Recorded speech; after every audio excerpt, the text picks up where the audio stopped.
নমস্কার বন্ধুরা, আমি পলাশ বিশ্বাস আর আপনারা দেখছেন পলাশ বিশ্বাস ভিডিওস। আশা করি আপনারা প্রত্যেকে ভালো আছেন এবং আপনাদের বাগানের গাছগুলিও ভীষণ ভীষণ ভালো আছে। আর বন্ধুরা, শীতের বাগান আশা করি সকলের ভরে গেছে ফুলে ফলে সবজিতে। তো সেই বাগানকে আরও ভালোভাবে ভরিয়ে তুলতে গেলে আজকের এই জৈব সার আপনাকে দিতে হবে এবং লিকুইড ফরমেশনে তৈরি এই জৈব সার, যে জৈব সার আপনার গাছকে দ্রুততার সাথে বাড়াবে তো অবশ্যই, তার পাশাপাশি গাছে নিয়ে আসবে অগণিত কুঁড়ি। তো বন্ধুরা, যে পরিচর্যা দেখাবো সেটাকে জবা গাছ হোক, গোলাপ গাছ হোক, কিংবা আপনার ইমপ্রেশন, পিটুনিয়া ইত্যাদি ইত্যাদি সমস্ত শীতকালীন যে সমস্ত ফুল গাছগুলো রয়েছে, বা যে সমস্ত সবজি বলুন, সেটা ধনেপাতা হতে পারে, সেটা লঙ্কা হতে পারে, বা সেটা পালং শাক হতে পারে, বা যে কোনো সবজি, ফুল, ফল গাছ, সব গাছের ক্ষেত্রে কিন্তু অমৃত সম কাজ করবে এই সরিষার খোল ভেজানো জল। এবং সাথে সরিষার খোলের সাথে আর কি কি দুটো জিনিস মেশাবো, যেটা আপনার গাছকে বৃদ্ধির পাশাপাশি ফুলে ফলে সবজিতে ভরিয়ে তুলবে, সেটাই কিন্তু আজকের দেখাবো। তো দেখুন, একটা 10 লিটারের জার নিয়ে নিয়েছি। একদম স্ট্রেট কাট ওয়েতে ভিডিওটা করেছি, তো দেখে নিতে পারবেন। একদম 10 লিটারের একটা জার, যার মধ্যে বালতির মধ্যে 10 লিটার জল নিয়েছি। যদি যারা মিউনিসিপ্যাল বা কর্পোরেশন এরিয়াতে জল, ট্যাপের জল ধরবেন, তারা 24 ঘন্টা জলটাকে উন্মুক্ত রেখে দেবেন, যাতে করে তার মধ্যে থেকে ক্লোরিন ফ্লুরিনগুলো উবে বেরিয়ে যায়। আর যারা টিউবওয়েল বা পুকুরের জল ব্যবহার করবেন, তাদের জন্য কোনো ব্যাপার নেই। তারা এই জল নিয়ে আপনারা কিন্তু এর মধ্যে যে যে উপাদানগুলো দেখাবো সেগুলো ভিজিয়ে দেবেন। তো কি কি উপাদান নিয়ে ভেজাচ্ছি সবার প্রথমে দেখে নিই। এখানে হচ্ছে 10 লিটার জলেতে এই সার বানাবো এবং কতটা পরিমাণ সেটা দেখিয়ে দেব। মোটামুটি এটা হচ্ছে নিমখোল। নিমখোলের যে ডাস্ট বা গুঁড়ো, বা কিছুটা মানে যেটা চটি আকারে রয়েছে, তো সেই নিমখোল নিতে হবে আপনার হাতের মোটামুটি 2 মুঠো পরিমাণে নিয়ে নেবেন। 150 থেকে 200 গ্রামের মতন লাগবে।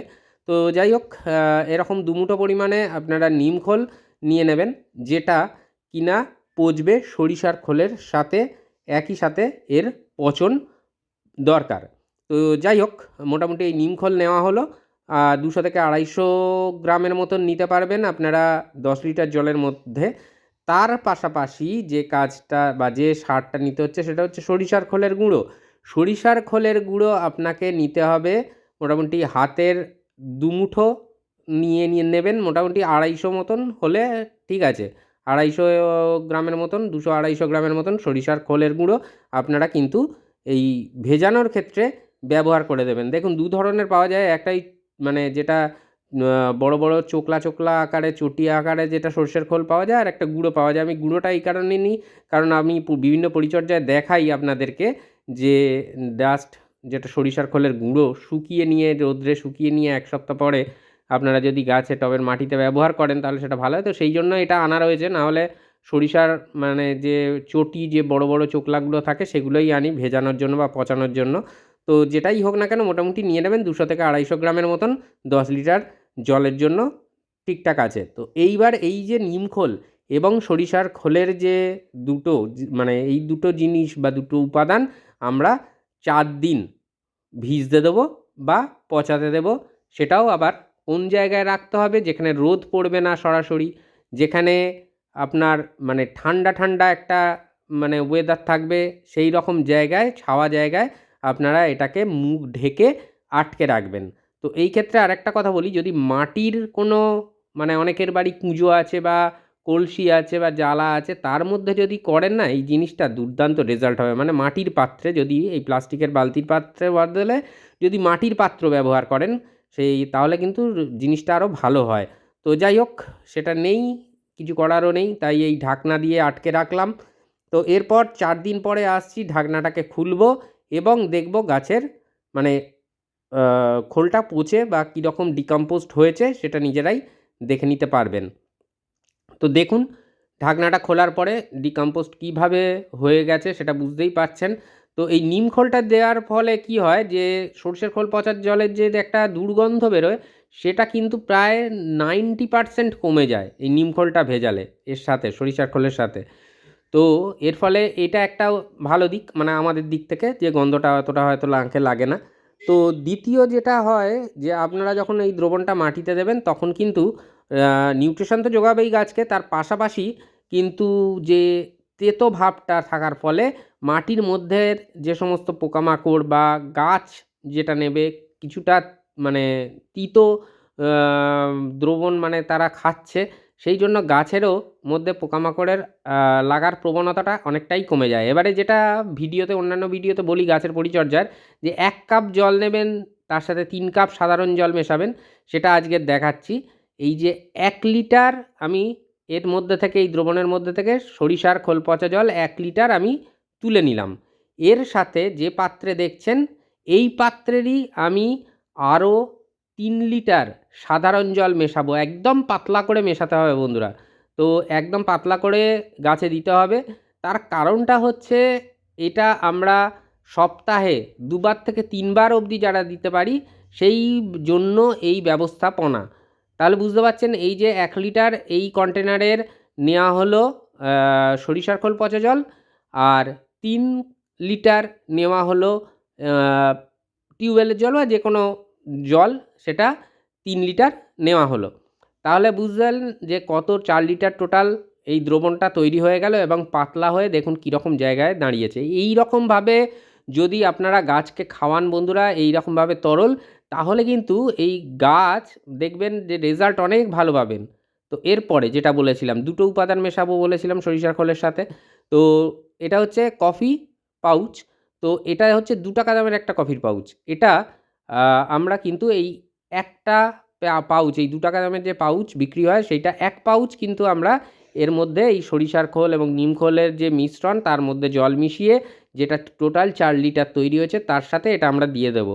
কারণ এর কারণটা হচ্ছে মাটিটাকে অ্যাসিডিক করে তুলবে এই কফি পাউডার, এবং তার পাশাপাশি আপনারা কিন্তু এই কফি পাউডারের যে দ্রবণ, যে এই খোল জল এর সাথে মিশলো, সেটা কিন্তু ধীরে ধীরে মাটিটাকে অম্ল করবে, এবং গাছ কিন্তু ম্যাক্সিমাম ফুল গাছ বা ফল গাছ বা সবজি গাছ ম্যাক্সিমাম অ্যাসিডিক সয়েল পছন্দ করে।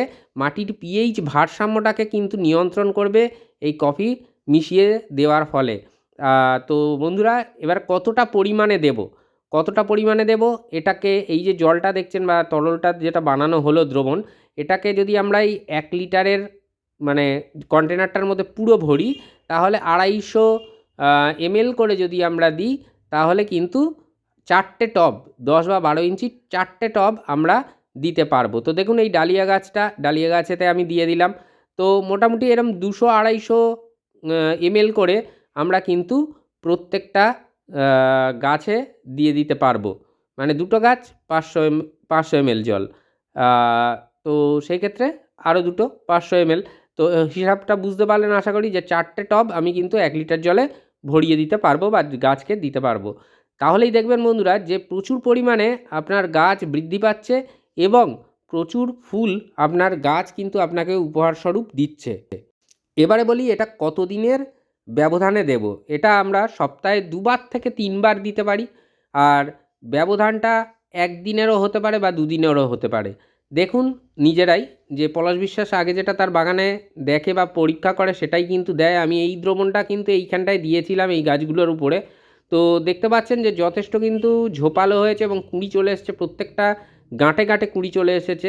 তো সেই ক্ষেত্রে দিয়ে দেখি, ঘুরিয়ে ফিরিয়ে ব্যবহার করি সমস্ত জিনিসটাই, কিন্তু দেখা যায় যে যেটা ভালো রেজাল্ট পাচ্ছি সেটা নিজের বাগানের গাছেও অ্যাপ্লাই করতে থাকি এবং আপনাদেরকেও শেয়ার করে দিই।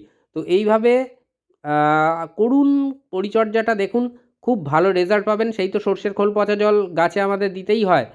তো তার সাথে এই যে উপাদান দেখালাম নিমখোল বা এই কফি পাউচ, এটাকে দিয়ে একবার দেখুন যে কী হয়। ম্যাজিকের মতন কাজ করবে আপনার বাগানে, সেটা যে কোনো ফুল ফল সবজি যে কোনো গাছেই হোক, দারুণ রেজাল্ট আপনারা কিন্তু পেয়ে যাবেন আপনাদের গাছগুলো থেকে। ফুলের আকার বড় করবে, তার পাশাপাশি কিন্তু আপনার গাছ কুঁড়িতে ভরবে, গাছ হেলদি হবে, ঝোপালো হবে। খুব ভালো রেজাল্ট আপনারা পাবেন এই জৈব উপাদানগুলো থেকে। তো বন্ধুরা, আজকের মতো এ পর্যন্তই। আবার আসছি আগামীকাল ঠিক সন্ধ্যে 6টায় নতুন কোনো গাছের পরিচর্যার বিষয়ে ভিডিও নিয়ে। ততক্ষণ সকলে সুস্থ থাকুন, ভালো থাকুন। প্রচুর পরিমাণে চ্যানেলটাকে শেয়ার করার অনুরোধ রইল। প্রতিদিন সন্ধ্যে 6টায় বাগান সংক্রান্ত ভিডিও আমার চ্যানেলে আসে। তাই বলবো, মন ভালো রাখতে, পৃথিবীটাকে সবুজায়নে ভরিয়ে তুলতে অবশ্যই বাগান করতে হবে। আর অবশ্যই দেখুন পলাশ বিশ্বাস ভিডিওস। হ্যাপি গার্ডেনিং বন্ধুরা, খুব ভালো থাকবেন সকলে। নমস্কার।